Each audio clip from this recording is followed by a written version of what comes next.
Olá pessoal, bem-vindos a mais um Tem Vegano. E não se esqueça, se vocês curtem o nosso canal, tem que se inscrever, tá? Não basta assistir. É isso aí. E for English subtitle, click here and CC, or if you are on mobile device, click here, okay? Don't forget that. Isso, se quiser legenda em inglês, tem legendas em inglês e também nos nossos vídeos em português. Manjo muito. Tem legenda em inglês, vídeo em inglês, legenda em português. Isso, vamos ao que interessa agora. Qual a receita de hoje, amor?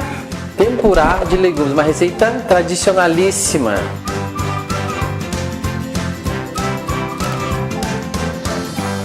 Bom, pessoal, agora é hora de colocar a mão na massa. Então aqui tá todos os nossos legumezinhos, todos ralados, né? Picadinhos, bem pequenininho, que eu acho que fica melhor assim. Você pode fazer mais grosso ou não, mas eu prefiro ele fininho. A gente já comprou quase todos os legumes já raladinhos na feira, já em pacotinho. Só o que não tinha, pronto, que eu fui e piquei, tá? Aqui todos os temperinhos, né?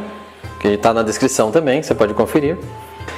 E aí misturar com as mãos, tá? Pra ela pegar bastante. Eu sou um pouco delicado. Indelicado. Pouco delicado. A farinha de trigo, geralmente as pessoas não põem tempero nenhum, mas a gente sempre coloca alho em pó, cebola em pó. Tudo que a gente empana, a gente tempera, tá? Dá toda a diferença. Faz.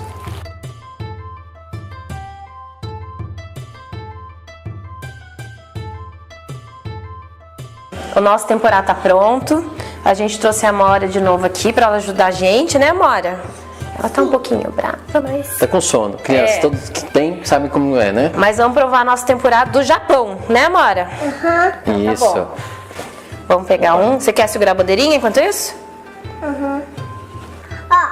Eu vou pegar na mão mesmo, porque minha mão tá limpa, tá? Eu ponho guardanapo pra ele, ele não usa. Só vou pra mim, pelo menos papel. Mais uma mordidinha, ó.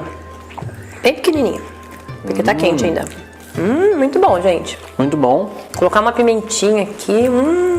E a Cláudia agora vai se despedir em japonês pra vocês, hein? Olha só. ビデオのように私たちのチャンネルを購読し、あなたの友人と共有する。